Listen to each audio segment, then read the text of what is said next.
Selamat sore, terima kasih untuk kesempatan yang diberikan kepada saya.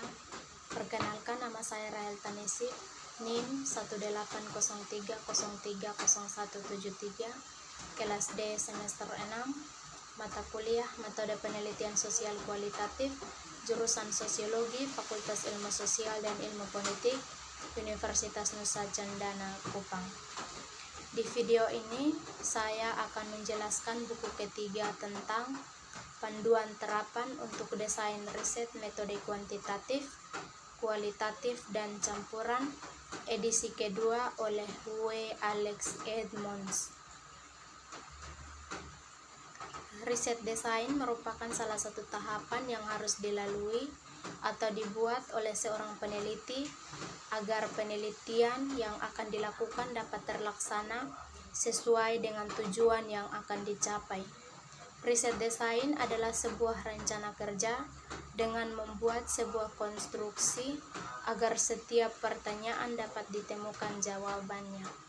Dalam melakukan penelitian, seorang peneliti tentu memiliki paradigma penelitian yang menjelaskan bagaimana cara pandang peneliti memahami suatu masalah serta kriteria pengujian sebagai landasan untuk menjawab penelitian. Buku ini menyajikan 3 jenis rancangan penelitian, di mana penelitian atau riset dewasa ini berarti pencarian teori, pengujian teori, atau pemecahan masalah. Ini berarti bahwa masalah itu telah ada dan telah diketahui bahwa pemecahan masalah tersebut sangat diperlukan. 3 rancangan penelitian yang dijelaskan dalam buku ini adalah penelitian kualitatif, penelitian kuantitatif, dan mixed method atau campuran. Saya akan menjelaskan 3 rancangan penelitian tersebut. Yang pertama, penelitian kualitatif. Penelitian kualitatif adalah suatu penelitian ilmiah yang bertujuan untuk memahami suatu fenomena dalam konteks sosial secara alamiah dengan mengedepankan proses interaksi, komunikasi yang mendalam antara peneliti dengan fenomena yang diteliti. Dari definisi tersebut, terdapat beberapa poin penting yang mendasari definisi. Yang pertama adalah ilmiah, yang berarti bahwa penelitian kualitatif dapat dipertanggungjawabkan keabsahannya dan dapat dipercaya kesahihannya atau validitas dan reliabilitasnya. Poin yang kedua adalah konteks sosial, yang berarti bahwa dalam penelitian kualitatif, fenomena yang diteliti merupakan satu kesatuan antara subjek dan lingkungan sosial. Poin yang ketiga adalah alamiah, yang berarti bahwa dalam melakukan penelitian kualitatif sangat tidak dibenarkan untuk mengubah ataupun memanipulasi latar ataupun konstruksi ranah penelitian. Poin yang keempat adalah proses interaksi komunikasi antara peneliti dengan fenomena yang diteliti.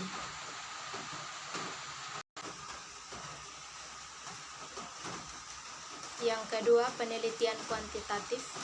Menurut Nanang Martono, penelitian kuantitatif merupakan penelitian yang menggunakan metode kuantitatif, yaitu sebuah metode penelitian yang bertujuan menggambarkan fenomena atau gejala sosial secara kuantitatif atau menganalisis bagaimana fenomena atau gejala sosial yang terjadi di masyarakat saling berhubungan satu sama yang lain. Yang ketiga, penelitian campuran atau kombinasi. Metode penelitian kombinasi menurut Sugiono adalah suatu metode penelitian yang mengombinasikan atau menggabungkan antara metode kuantitatif dan metode kualitatif untuk digunakan secara bersama-sama dalam suatu kegiatan penelitian sehingga diperoleh data yang lebih komprehensif atau data yang lengkap, valid atau memiliki derajat ketetapan yang tinggi, reliabel atau data yang konsisten dari waktu ke waktu, dan objektif.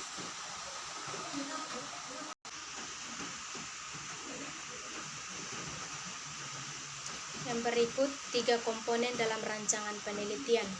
Yang pertama, data dan sumber data. Dalam bagian ini, data dan sumber data harus dituliskan termasuk sumber data yang diperoleh. Yang kedua, jenis penelitian. Jenis penelitian secara umum dikenal dengan penelitian kualitatif dan penelitian kuantitatif.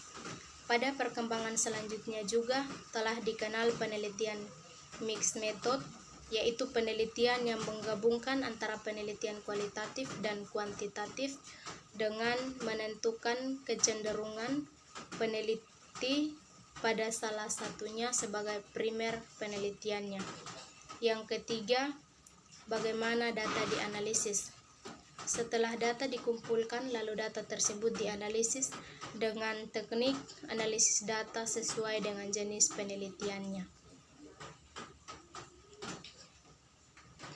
Yang berikut rancangan penelitian. Rancangan penelitian adalah penelitian kerangka atau sketsa yang didesain oleh peneliti sebagai rencana penelitian atau research plan. Rancangan penelitian yang diajukan untuk mendapatkan persetujuan melakukan penelitian biasa disebut proposal penelitian. Ada pendapat yang mengatakan bahwa rancangan penelitian bisa disebut juga desain penelitian. Antara rencana penelitian dan desain penelitian, meskipun secara definitif berbeda, keduanya bisa disebut di sini sebagai bagian dari rancangan penelitian. Rancangan penelitian kuantitatif adalah rancangan penelitian yang selalu melibatkan pandangan dunia post-positivis dan terutama berakar pada psikologis. Rancangan penelitian kualitatif itu pendekatan-pendekatan atau jenis-jenis rancangan penelitian kualitatif, yakni penelitian naratif, riset, fenomenologi, grounded teori, etnografi, dan studi kasus. Rancangan penelitian metode campuran itu metode campuran melibatkan penggabungan antara data kualitatif dan kuantitatif dalam penelitian. Rancangan penelitian metode campuran difokuskan pada 3 model atau jenis penelitian, yakni metode penelitian paralel, konvergen, metode campuran sekuensial, eksplanatori, dan metode campuran eksploratori. Ketiga model dasar ini kemudian dapat digunakan pada strategi-strategi metode campuran yang lebih maju, yaitu metode campuran transformatif. Yang berikut penerapan teori.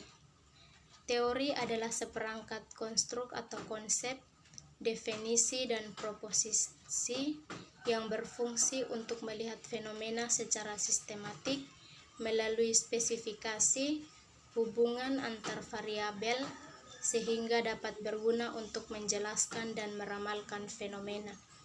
Pengertian ini dijelaskan oleh Sugiono. Yang kedua, William Wiersma dalam Sugiono bahwa teori adalah generalisasi atau kumpulan generalisasi yang dapat digunakan untuk menjelaskan berbagai fenomena secara sistematik. Yang ketiga, Cooper and Schindler mengemukakan bahwa teori adalah seperangkat konsep, definisi, dan proposisi yang tersusun secara sistematik sehingga dapat digunakan untuk menjelaskan dan meramalkan fenomena. Teori dalam penelitian kuantitatif merupakan seperangkat konstruk atau variabel yang saling berhubungan, yang berasosiasi dengan proposisi atau hipotesis yang merinci hubungan antara variabel. Suatu teori dalam penelitian bisa saja berfungsi sebagai argumentasi, pembahasan, dan alasan. Para peneliti kualitatif menggunakan teori dalam penelitian untuk tujuan yang pertama, sebagai penjelasan atas perilaku sikap tertentu. Teori ini bisa jadi sempurna dengan adanya variabel konstruk, dan hipotesis penelitian. Yang kedua, peneliti kualitatif seringkali menggunakan perspektif teoritis sebagai panduan umum untuk meneliti gender, kelas, ras, atau masalah kelompok marginal. Pandangan ini menjadi perspektif transformatif dan dapat membantu peneliti untuk merancang rumusan masalah, mengumpulkan dan menganalisis data, serta melakukan aksi perubahan. Yang ketiga, dalam penelitian kualitatif, teori sering digunakan sebagai poin akhir dari penelitian.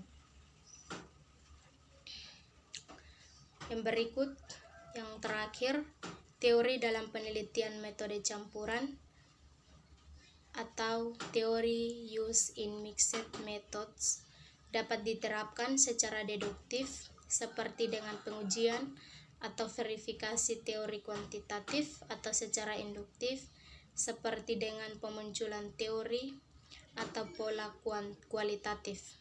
Selain itu, ada beberapa cara unik yang memasukkan sebuah teori ke dalam metode campuran, di mana peneliti mengumpulkan, menganalisis, dan menggabungkan data kuantitatif dan kualitatif menggunakan rancangan metode campuran yang berbeda. Kerangka kerja ini menggunakan dua bentuk. Yang pertama, menggunakan kerangka kerja ilmu sosial, dan yang kedua, menggunakan kerangka kerja transformatif. Kedua bentuk ini muncul dalam literatur metode campuran selama lebih dari 5-10 tahun belakangan ini. Demikian hasil presentasi saya. Terima kasih. Selamat sore.